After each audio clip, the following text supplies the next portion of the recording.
Hello and welcome. My name is Alan, and today we're doing more Testing on Hope, the writings and speeches of Dr. Martin Luther King Jr. We're reading more of Strive Toward Freedom. Let's pick up where we left off here. I believe this is about a chapter we're going to be reading, so let's kind of get into this. The night the Ku Klux Klan rode, the radio had announced their plan to demonstrate throughout the Negro community, and threats of violence and new bombings were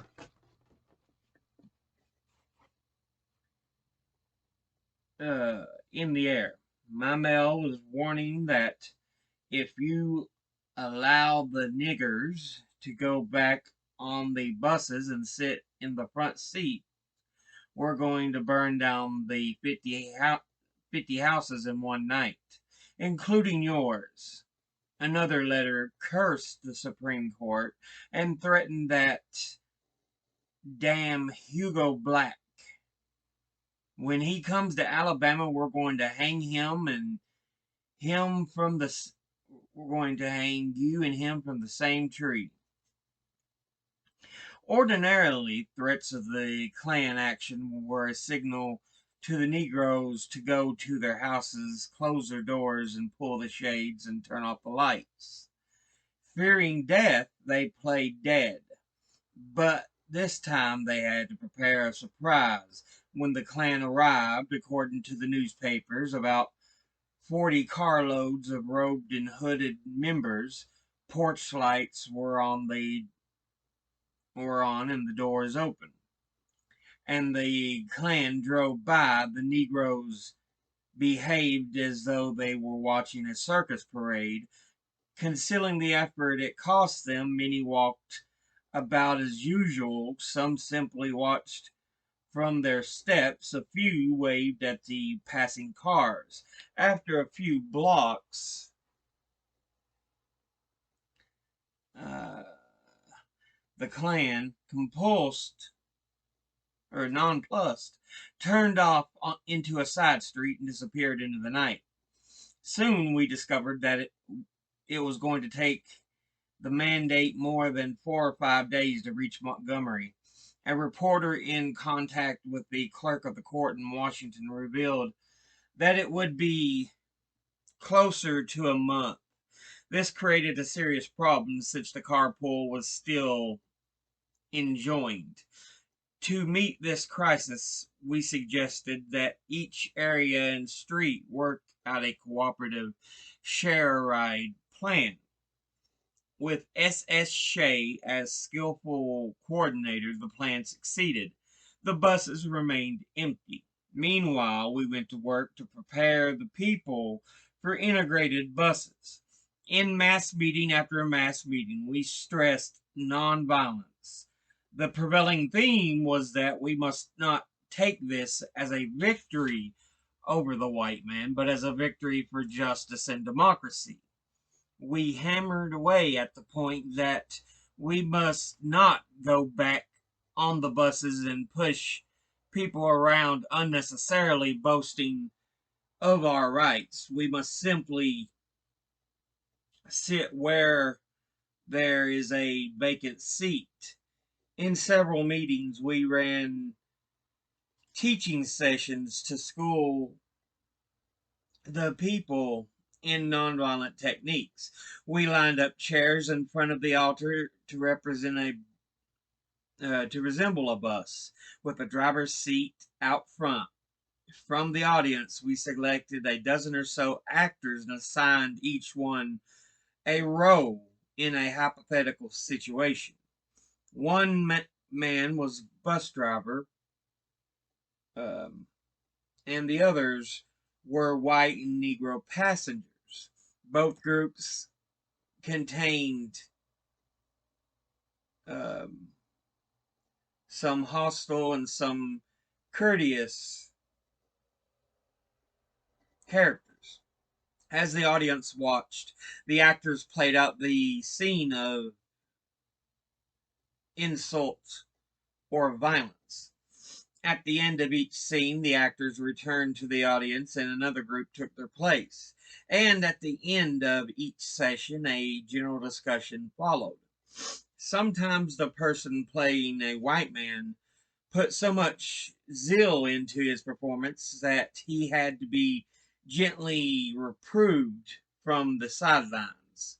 Often a Negro forgot his nonviolent role and struck back with vigor. Whenever this happened, we worked to rechannel his words and deeds in a nonviolent direction. As the day of the mandate drew near, several MIA leaders went into the schools and urged the high school and college students to adhere to a to the way of nonviolence. We also discussed throughout the city a mimeographed list of suggestions for integrating buses.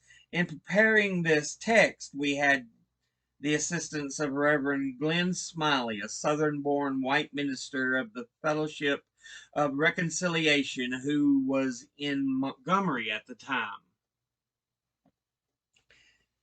This is a historic week because segregation on buses has now been declared unconstitutional.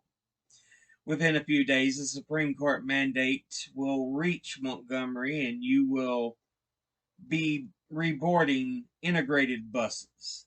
This places upon us all a tremendous responsibility of maintaining, in the face of what could be some unpleasantness, a calm and loving dignity befitting good citizens and members of our race. If there is violence in word or deed, it must not be our people who commit it. For your help and convenience, the following suggestions are made. Will you read, study, and memorize them so that our nonviolent determination may not be endangered? First, some general suggestions. Not all white people are opposed to integrated buses, except goodwill on the part of many. 2. The whole bus is now for use of all people. Take a vacant seat. 3. Pray for guidance and commit yourself to complete nonviolence in word and action as you enter the bus. 3. Demonstrate the calm dignity of our Montgomery people in your actions. 5. In all things, observe ordinary rules and courtesy and good behavior. 6. Remember that this is not a victory for Negroes alone, but for all Montgomery and the South. Do not boast, do not brag. 7. Be quiet but friendly, proud but not arrogant, joyous but not boisterous. 8. Be loving enough to absorb evil and understanding enough to turn an enemy into a friend. Show now for some specific suggestions. 1. The bus driver is in charge of the bus and has been instructed to obey the law. Assume that he will cooperate in helping you occupy any vacant seat. 2. Do not deliberately sit by a white person unless there is no other seat. 3. In sitting down by a person, white or colored, say, "May I," or "Pardon me," as you sit. This is a common courtesy. 4. If cursed, do not curse back. If pushed, do not push back. If struck, do not strike back, but evidence love and goodwill at all times. 5. In case of an incident, walk as little as possible and always in a quiet tone. Do not get up from your seat. Report all serious incidents to the bus driver. 6. For the first few days, try to get on the bus with a friend in whose nonviolence you have confidence. You can uphold one another by a glance or a prayer. 7. If another person is being molested, do not arise to go to his defense, but pray for the oppressor and use moral and spiritual force to carry on the struggle for justice. 8. According to your own ability and personality, do not be afraid to experiment with new and creative techniques for achieving reconciliation and social change. 9. If you feel you cannot take it, walk for another week or two. We have confidence in our people. God bless you all.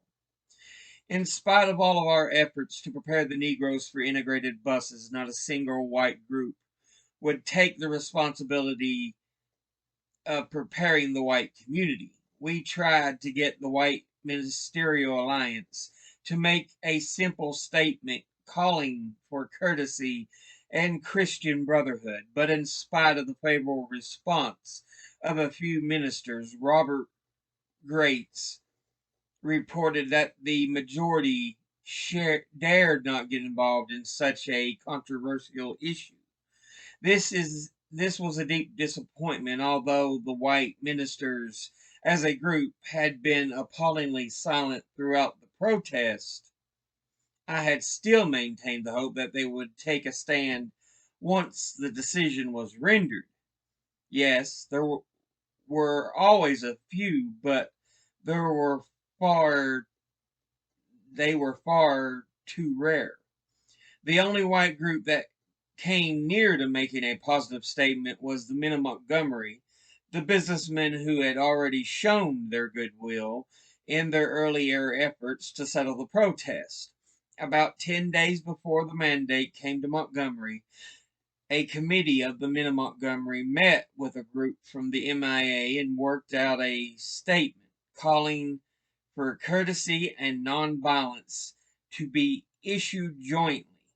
When the statement was presented to the full membership of the men of Montgomery, however, 2 or 3 members objected to it, and since unanimous approval was required, the release of the statement was blocked. Thus passed the one opportunity of the white community to take a positive stand for law and order. Soon the reactionaries had taken over. A white citizens council leader had threatened, any attempt to enforce this decision will lead to riot and bloodshed. One group suggested the establishment of a fleet of station wagons for a white pickup service. An interesting proposal from those who had just succeeded in outlawing the Negro fleet. On the 18th of December, the city commissioners issued the following statement. This decision in the bus case has had a tremendous impact on the customs of our people here in Montgomery. It is not an easy thing to live under, and a law recognized as unconstitutional for these many years and then have it suddenly overturned on the basis, or a law recognized as constitutional for these many years and then have it suddenly overturned on the basis of psychology. The city commission, and we know our people are with us in this determination, will not yield 1 inch, but will do all in its power to oppose the integration of the Negro race with the white race in Montgomery, and will forever stand like a rock against social equality, intermarriage, and mixing of the races under God's creation and plan. On the 20th of December, the bus integration order finally reached Montgomery. A mass meeting was immediately scheduled for that evening to give the people final instructions before returning to the buses the following day. I called Mr. Bagley, the manager of the bus company, and asked him to be sure to have service restored on all major lines. With evident relief, he agreed. To the overflow crowd at the St. John AME Church, I had the following message that I had carefully prepared in the afternoon. For more than 12 months now, the Negro citizens of Montgomery have been engaged in a nonviolent protest against injustices and indignities experienced on city buses. We came to see that in the long run, it is more honorable to walk in dignity than ride in humiliation. So, in a quiet, dignified manner, we decided to substitute tired feet for tired souls and walk the streets of Montgomery until the sagging walls of injustice, had been crushed. These 12 months have not been easy. Our feet have often been tired. We have struggled against tremendous odds to maintain alternative transportation. We can remember days when unfavorable court decisions came upon us like tidal waves, leaving us treading the waters of despair. But amid all of this, we have kept going with the faith that as we struggle, God struggles with us, and that the arc of the moral universe, although long, is bending toward justice. We have lived under the agony and darkness of Good Friday with the conviction that one day the heightened glow of Easter would emerge on the horizon. We have seen truth crucified and goodness buried, but we have kept going with the conviction that truth crushed to earth will rise again. Now our faith seems to be vindicated. This morning, the long awaited mandate from the U.S. Supreme Court concerning bus segregation came to Montgomery. The mandate expresses in terms that are crystal clear that segregation in public transportation is both legally and sociologically invalid.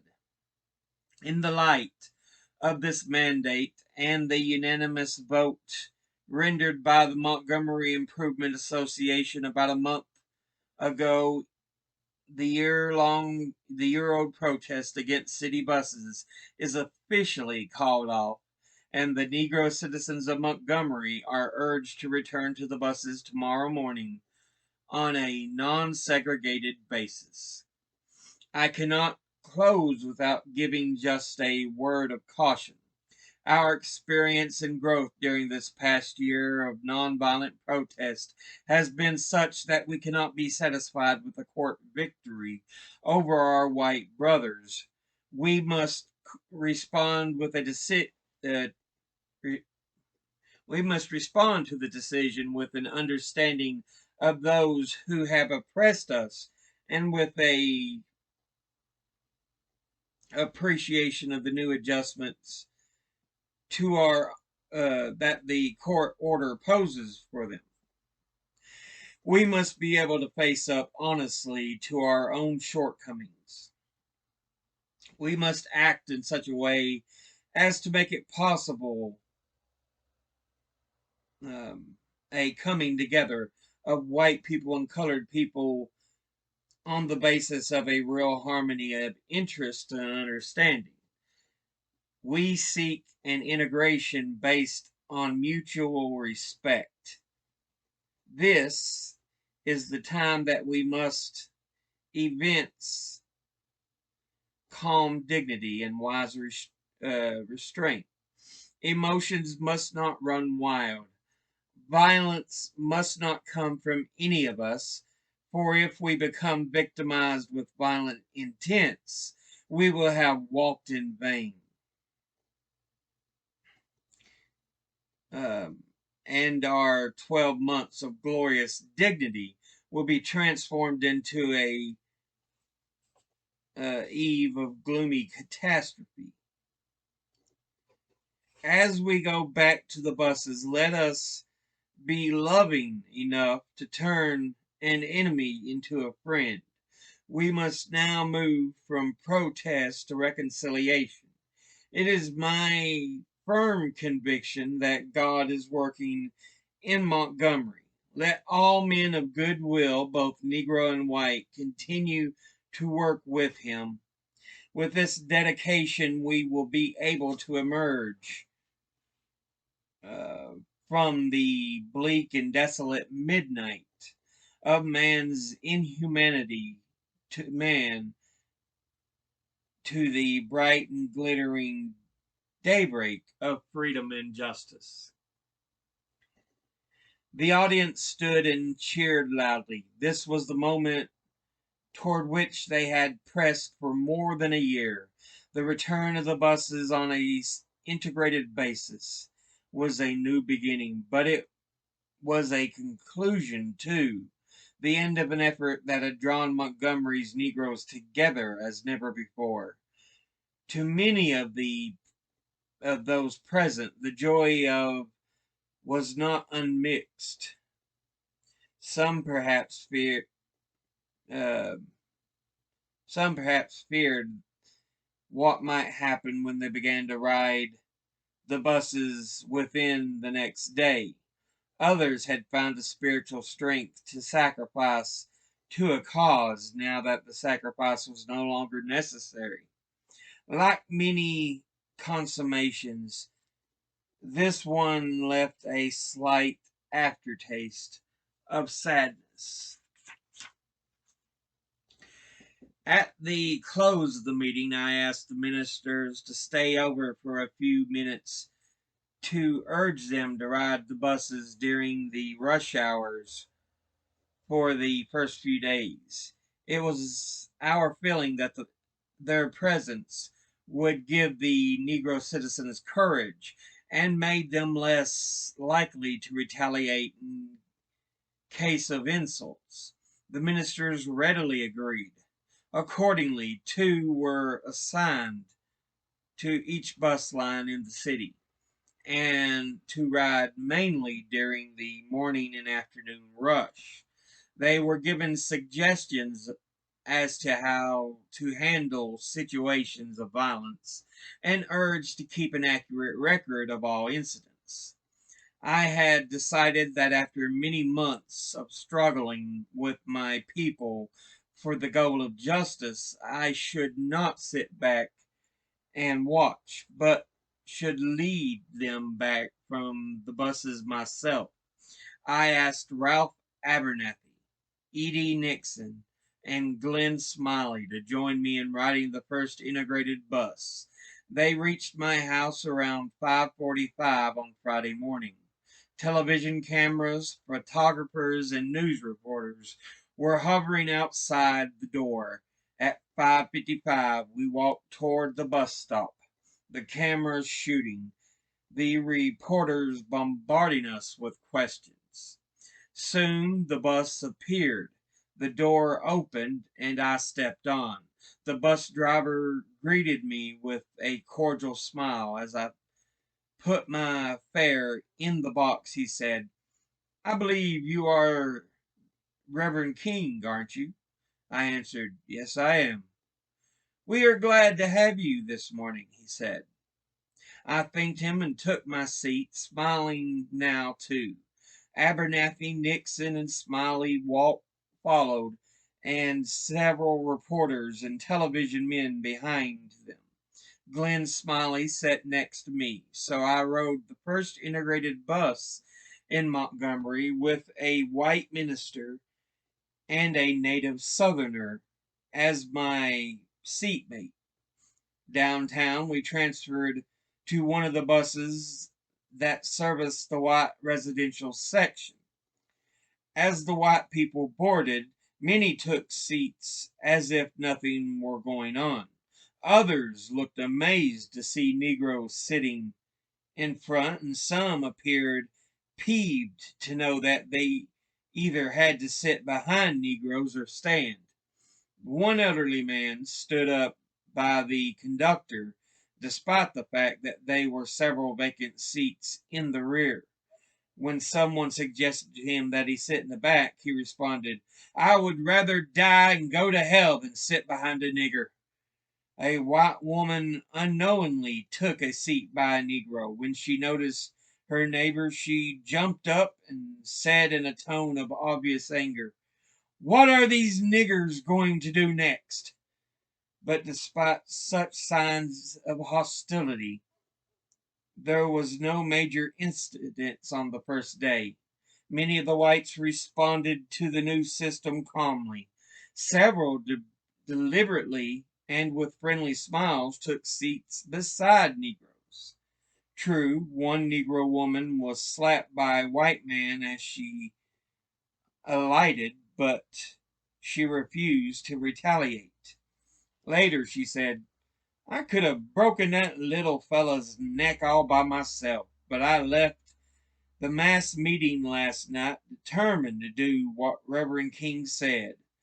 The Montgomery adventurer reported at the end of the first day. The calm but cautious acceptance of this significant change in Montgomery's way of life came without any major disturbance. But the reactionaries were not in retreat. Many of them had predicted violence, and such predictions are always a conscious and or unconscious invitation to action. When people, especially in public office, talk about bloodshed as a concomitant of integration, they stir and arouse the hoodlums to acts of destruction, and often work undercover to bring them about. In Montgomery, several public officials had predicted violence, and violence there had to be if they were to save face.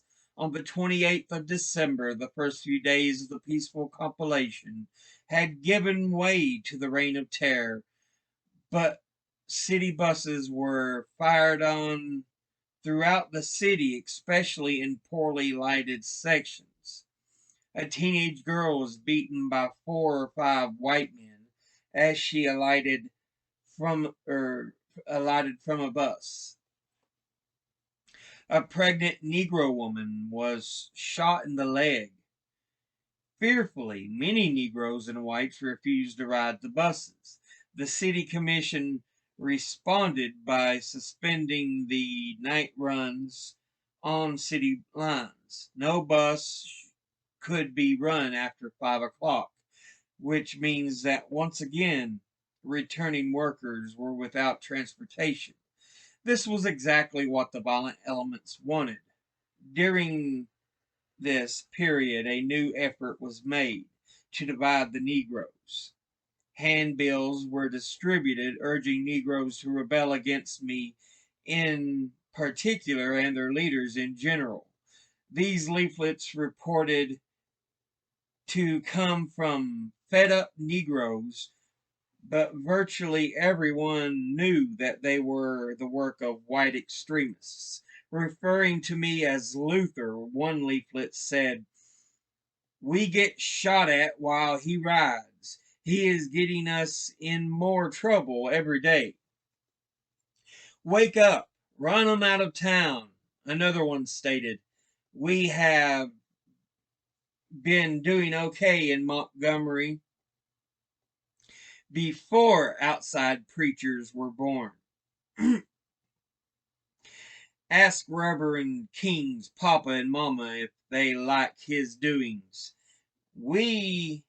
Ask him if they going to keep or they going to help in Atlanta. Better quit him before it's too late." The KKK was in its element. One day it descended upon Montgomery in full regalia, but it seemed to have lost its spell. A college student who saw the Klansmen swarming the streets in their white costumes with red insignia went cheerfully on about her business, thinking that they were collecting for the United Fund.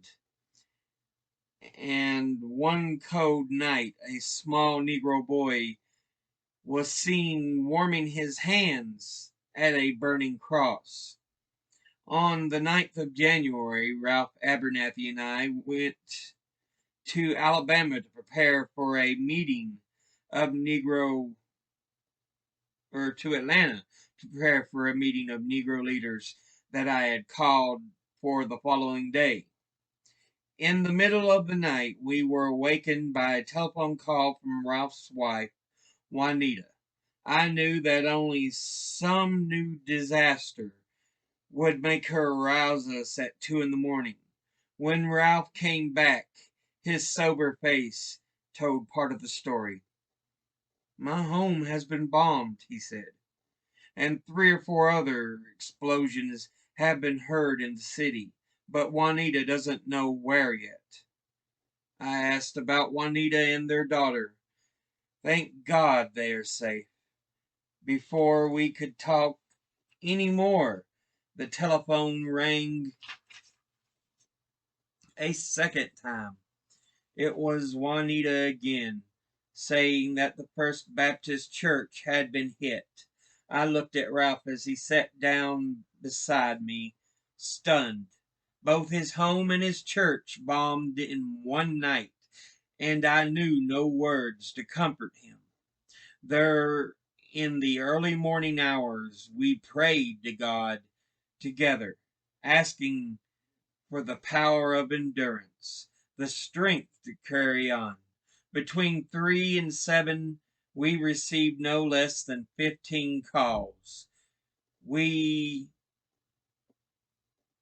finally learned that besides Ralph's home and church, Bob Grates' home and 3 other Baptist churches, Bell Street, Hutchison Street, and Mount Olive, had been hit. Worrying that this time the people might be guided into striking back, I called a few numbers in Montgomery and urged them to do what they could to keep control. In the meantime, Ralph and I arranged to fly back, leaving the meeting of Southern leaders to begin without us. From the Montgomery airport, we drove directly to Ralph's house. The street was roped off, and hundreds of people were staring at the ruins. The front porch had been almost completely destroyed, and things inside the house were scattered from top to bottom. Juanita, though shocked and pale, was fairly composed. The rest of the morning was spent in a grim tour of the other bombings. The Bell Street and Mount Olive Baptist churches had been almost completely destroyed. The other 2 churches were less severely damaged, but nevertheless faced great losses. The total damage to the 4 churches were estimated at $70,000. Bob Grates' home had been a bomb target the previous summer, but had escaped serious damage. This time he was not so fortunate. The front of his house lay in ruins, and shattered glass throughout the interior showed the violence of the explosion.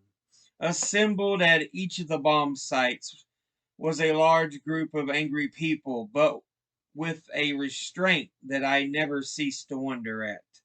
They held themselves under control. The next morning, 3 important white agencies issued statements condemning the bombings. Grover Hall, editor of the Montgomery Advertiser, wrote a strong editorial entitled, "Is It Safe to Live in Montgomery?"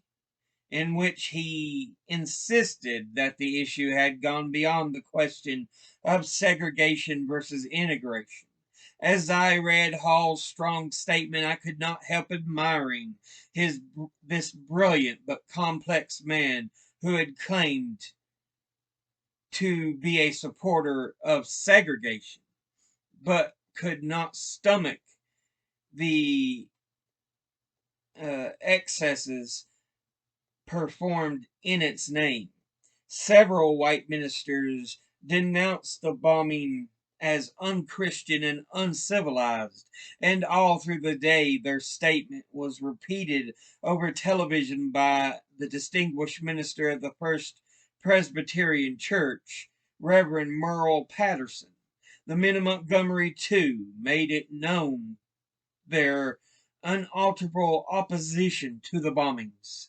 For the first time since the protest began, these influential whites were on public record on the side of law and order. Their stands gave us new confidence in the basic decency of the vast majority of whites in the community, despite their commitment to segregation. It was clear that they were still law abiding and would never sanction the use of violence to preserve the system. That afternoon, I returned to Atlanta to make at least an appearance at the meeting of Negro leaders. There I found an enthusiastic group of almost 100 men from all over the South, committed to the idea of a Southern movement to implement the Supreme Court's decision against the segregation of buses through nonviolent means. Before adjourning, they voted to form a permanent organization, the Southern Christian Leadership Conference, and elected me president, a position I still hold. When I returned to Montgomery over the weekend, I found the Negro community in low spirits. After the bombings, the city commissions had ordered all buses off the streets, and it now appeared that the city fathers would use this reign of violence as an excuse to cancel the bus company's franchise. As a result, many were coming to feel that all our gains had been lost, and I myself started to fear that we were in for another long struggle to get bus service renewed. It was also beginning to I was also beginning to wonder whether the virulent leaflets that were bombarding the Negro community might be having their effect. Discouraged and still revolted by the bombings,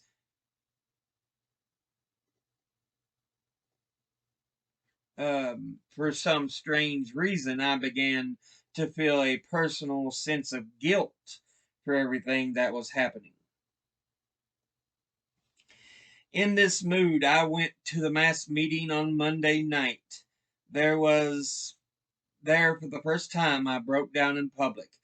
I had invited the audience to join me in prayer and had begun by asking God's guidance and direction in our activities. Then, in the grip of an emotion I could not control, I said, "Lord, I hope no one will have to die as a result of our struggle for freedom in Montgomery. Certainly I don't want to die, but if anyone has to die, let it be me." The audience was in an uproar. Shouts and cries of "No, no" came from all sides. So intense was the reaction that I could not go on with my prayer. Two of my fellow ministers came by the pulpit and suggested that I take a seat. For a few minutes I stood with their arms around me, unable to move. Finally, with the help of my friends, I sat down. It was this scene that caused the press to report mistakenly that I had collapsed. Unexpectedly, this episode brought me great relief. Many people came up to me after the meeting, and many called the following day to assure me that we were all together until the end. For the next few days, the city was fairly quiet. Bus service was soon resumed, though still on a daytime schedule only. Then another wave of terror hit. Early in the morning of the 28th of January, the People's Service Station and cab stand was bombed, and another bomb fell at the home of Alan Robertson, a 60-year-old Negro hospital worker. It was never discovered why these two victims had been singled out for attack. The same morning, an unexploded bomb, crudely assembled from 12 sticks of dynamite, was found still smoldering on my porch. I was staying with friends on the other side of town, and Coretta and Yoki were in Atlanta. So once more I heard the news first on the telephone. On my way home, I visited the other scenes of disaster nearby and found, to my relief, that no one had been hurt. I noticed a police car driving away from the area with two Negroes in the rear seat. These men, I learned, were under arrest because they had challenged the police to their faces and having done nothing to catch the bombers. Both were later convicted of trying to incite a riot, but there was no riot that day, although the crowds had gathered around the damaged buildings were once again ready for violence. They were just waiting for a signal. Fortunately, that signal never came. At home, I addressed the crowd from my porch, where the mark of the bomb was clear. We must not return violence under any condition. I know this is difficult advice to follow, especially since we have been the victims of no less than 10 bombings. But this is the way of Christ. It is the way of the cross. We must somehow believe that unearned suffering is redemptive. Then, since it was Sunday morning, I urged the people to go home and get ready for church. Gradually, they dispersed. With these bombings, the community came to see that Montgomery was fast being plunged into anarchy. Finally, the city began to investigate in earnest. Rewards of $4,000 were offered for information leading to the arrest and conviction of the bombers. On the 31st of January, the Negro community was surprised to hear that 7 white men had been arrested in connection with the bombings. Detective J.D. Shows was given credit for apprehending them. All of the men were released on bonds ranging from $250 to $13,000, and the city court passed the charges to the Montgomery County grand jury without testimony. The grand jury indicted 5 of the men and dropped charges against the other 2. The trial of the first 2 defendants, Raymond D. York and Sonny Kyle Livingston, came up in the Montgomery County Court, the same court where I had tried in the anti-boycott case a year before, and with the same solicitor, William F. Thetford, in charge of the prosecution. With the Emmett Till case in Mississippi still fresh in our memories, the Negroes held little hope of conviction. Several of them were subpoenaed as witnesses. On the opening day, we found the courtroom jammed with spectators, most of them white. In fact, there was scarcely room for the Negroes. One could tell from the dress and manner of the whites that most of them were poor and uneducated, the kind that would find security in the KKK. As we entered, they looked at us with undisguised hate. The defense attorneys spent 2 days attempting to prove the innocence of their clients, arguing that the bombings had been carried out by the MIA in order to inspire new outside donations, further dwindling treasury. At the end of the second day, I was called to in the witness stand by the defense. For more than an hour, I was questioned on things which had no relevance to the bombing case. The lawyers lifted statements of mine out of context to give the impression that I was a perpetrator of hate and violence. At many points, they invented derogatory statements concerning white people and attributed them to me. On the other hand, Mr. Thetford fought as diligently for a conviction as he had fought for mine a year earlier. We had an excellent case. The men had signed confessions, but in spite of all the evidence, the jury returned the verdict of not guilty.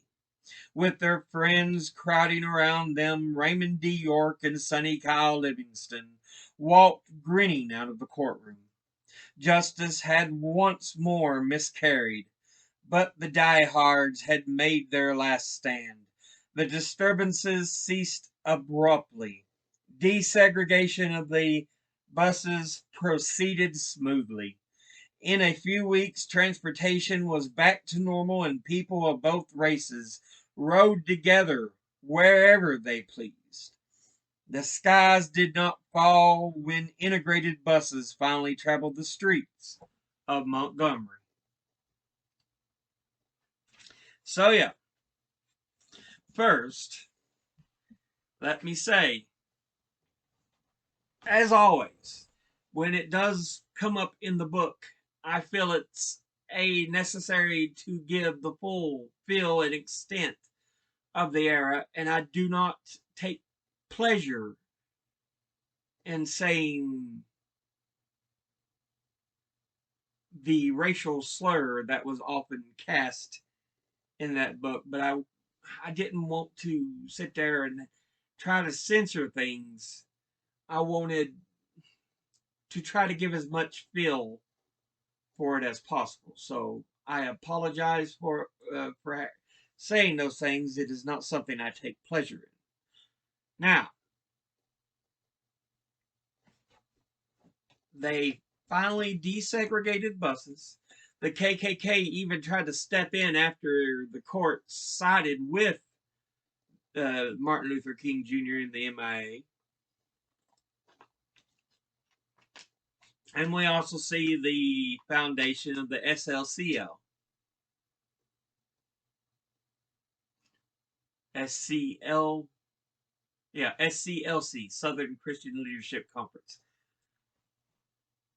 which is the organization that Dr. King would lead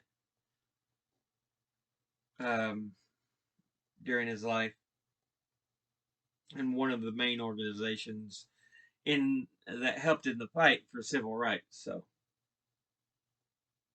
but even with their successes, they still had to struggle because there were so many bombings. They even attempted to bomb Dr. King's house, but the bomb did not go off.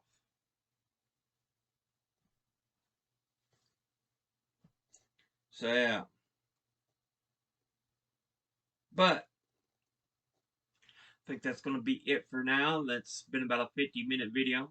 As always, educate thyself. Think, read, study, learn. Someone tries to tell you something you have trouble believing, ask them to cite their sources.